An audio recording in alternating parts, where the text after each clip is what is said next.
Hello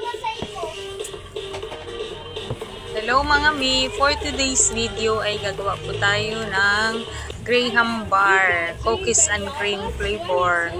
Gagamit po tayo ng 2 lata ng Angel Cream Mensada. Tapos, ibibit lang po natin ito ng 5 minutes hanggang sa mag-double ang volume po ng ating cream mensada. Tapos, nilagay ko na po dyan, di ko na po pinakita, nilagay ko na po yung 2 sachet ng cookies and cream. Tapos, ayan, okay na.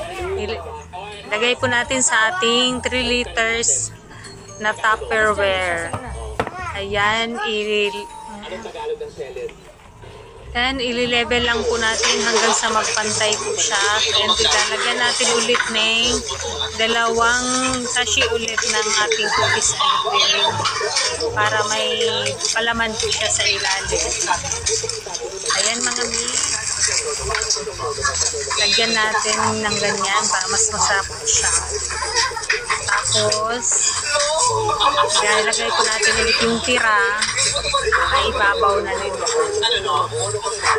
Ang sarap nito, may binabalik-balikan dito sa aking mga bata. Yan, ito na po yung finished product natin. Hindi pa po siya finished product natin.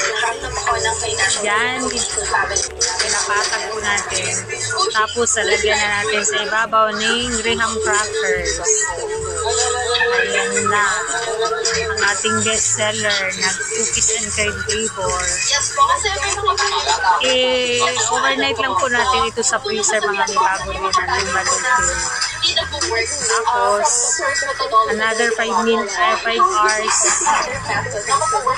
pagkatapos balutin, pwede na po siya ibenta, pwede na po siya